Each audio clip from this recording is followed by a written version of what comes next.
Halo, kami dari kelompok 1 kelas B mata kuliah Teori Perancangan Kota dan Morfologi Kota. Kami akan memaparkan mengenai inventarisasi elemen urban design berikut dengan potensi dan permasalahan di kawasan mixed use koridor Jalan Ahmad Yani, Surabaya.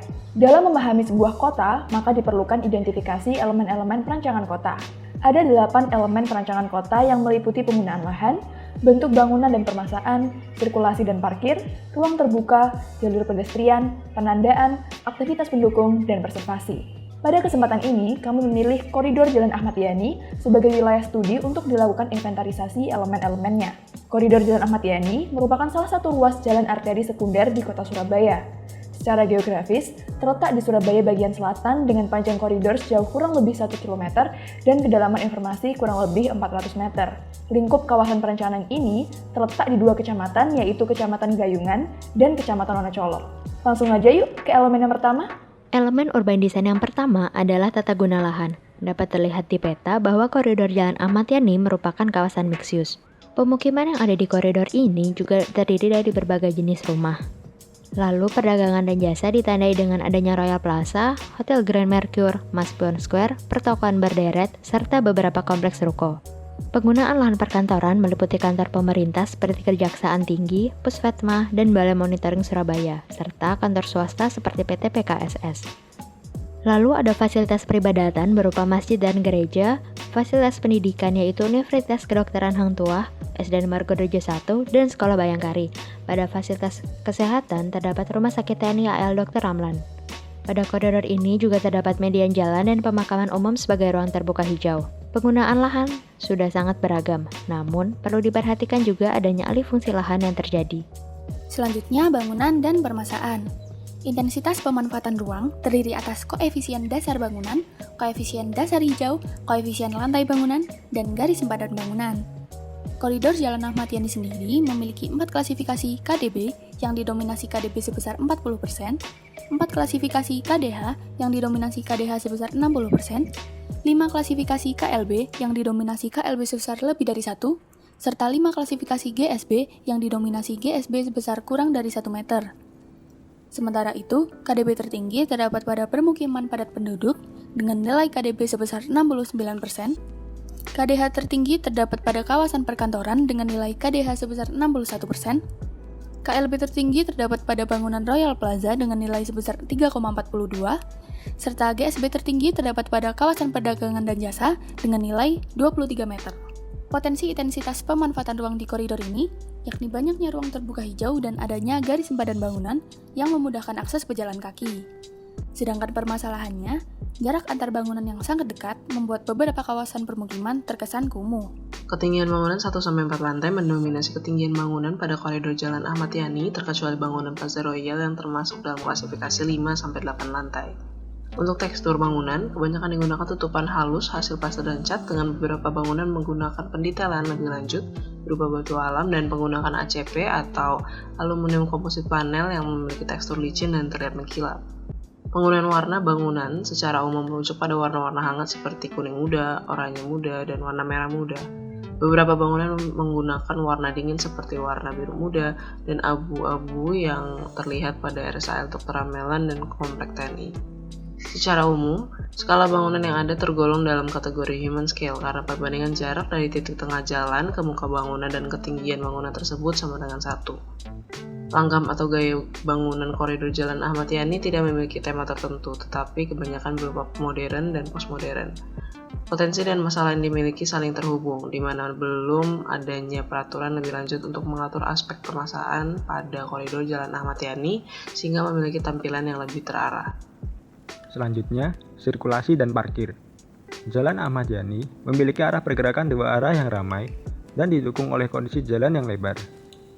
Pola sirkulasi pada Jalan Ahmad Yani memiliki pola linier, yang biasanya terdapat berbagai macam fungsi bangunan pada satu jalan yang lurus. Dan pada Jalan Ahmad Yani terdapat berbagai macam bangunan fungsional, seperti untuk perdagangan dan jasa, dan fasilitas umum lainnya. Untuk pola pergerakannya, dipengaruhi oleh lokasi daerah pembangkit yang berupa kawasan permukiman dan daerah penarik pergerakan yang berupa bangunan fungsional seperti Royal Plaza, Rumah Sakit Angkatan Laut Surabaya, dan lain sebagainya. Untuk sistem parkirnya terdapat 2 tipe, yaitu off-street dan on-street. Sebagian besar wilayahnya sudah menggunakan sistem parkir off-street, dan untuk parkir on-street hanya dapat ditemui di beberapa titik tertentu saja. Meskipun demikian, hal tersebut dapat menghambat arus lalu lintas. Selanjutnya, ruang terbuka di koridor Jalan Ahmad Yani yang terdiri dari jalur hijau, public domain, dan private domain. Green Belt atau jalur hijau berada di sepanjang median Jalan Ahmad Yani dengan berbagai jenis tanaman. Selain itu, dapat juga ditemui di sisi jalur rel kereta api. Public domain di koridor Jalan Ahmad Yani berupa pemakaman umum Islam yang berlokasi di sekitar permukiman Jalan Jatiswetan. Private domain yang merupakan ruang terbuka dalam suatu lingkup bangunan dan dibatasi kepemilikan dapat ditemui pada kantor pusat veteriner farma dan rumah sakit angkatan laut. Selain itu, private domain juga berada pada rumah-rumah dengan taman pribadinya. Potensinya banyak ruang terbuka yang ada di private domain, sedangkan masalahnya adalah masih banyak lahan kosong yang terlantar dan tidak dimanfaatkan menjadi ruang terbuka hijau. Selanjutnya yaitu pedestrian ways. Pada area jalur pedestrian ditemukan berbagai sarana komersial, seperti kantor pemerintahan, perdagangan dan jasa, serta rekreasi dan hiburan. Tak lengkap rasanya jika jalur pedestrian tidak dihiasi dengan aneka street furniture. Street furniture yang dapat ditemukan ialah lampu jalan, pot tanaman, rambu lalu lintas, bangku taman, pohon, dan lain-lain. Untuk kondisi material dan fisik, jalur pejalan kaki ini menggunakan box culvert yang terbuat dari campuran baja, PVC, polivinil, semen, dan pasir. Aktivitas sosial jalur pejalan kaki koridor Jalan Ahmad Yani cukup beragam. Hal ini juga dipengaruhi oleh sektor komersial yang ada di Jalan Ahmad Yani. Fasilitas penghubung yakni berupa jalur zebra cross yang berfungsi sebagai sarana penyeberangan pejalan kaki dari satu ruas ke ruas yang lain. Area jalur pedestrian di Jalan Ahmad Yani memiliki fasilitas yang beragam. Berbagai fasilitas penunjang yang dimiliki oleh pedestrian ways koridor Jalan Ahmad Yani akan memberikan layanan yang baik kepada para pengguna. Namun di sisi lain, terdapat juga pot tanaman yang penempatannya terlalu ke tengah sehingga mengganggu pejalan kaki. Selain itu, juga masih banyak pengguna kendaraan bermotor yang memarkirkan kendaraannya di atas trotoar meskipun sudah ada rambu larangan. Selanjutnya yaitu penandaan. Penandaan di koridor Jalan Ahmad Yani didominasi oleh penanda arah jalan serta rambu-rambu lalu lintas. Selain itu, terdapat pula papan nama suatu tempat dan periklanan. Untuk penanda rambu lalu lintas, terdapat rambu larangan seperti dilarang parkir dan dilarang berhenti, rambu peringatan seperti peringatan hati-hati dan perlintasan kereta api, dan rambu petunjuk seperti penunjuk arah. Kemudian, untuk penandaan periklanan dan lainnya banyak ditemui di koridor Jalan Ahmad Yani, seperti pelang nama jalan, petunjuk suatu lokasi, periklanan billboard, periklanan megatron, dan lain-lain. Penandaan di Jalan Ahmad Yani sudah ditempatkan di tempat yang sesuai, sehingga para pengendara dapat melihat penandaan tersebut dari kejauhan. Hanya saja, terdapat beberapa rambu lalu lintas yang tertutup dedaunan pohon, sehingga tulisannya tidak terlihat. Berikutnya adalah activity support. Didominasi oleh fungsi land use perdagangan dan jasa, koridor Jalan Ahmad Yani dilengkapi dengan jalur pedestrian, bangku, tempat sampah, halte, serta pohon yang menjadi pelengkap activity support purchase seperti yang terlihat di depan Royal Plaza dan purchase lain seperti warung dan minimarket.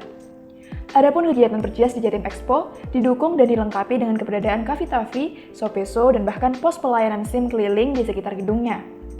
Namun karenanya, banyak ditemui kendaraan yang parkir di badan jalan sehingga dapat menimbulkan kemacetan. Selain itu, terdapat PKL dan banyak ojek online yang beraktivitas di pinggir jalan bahkan di atas jalur pedestrian yang dapat mengganggu aktivitas.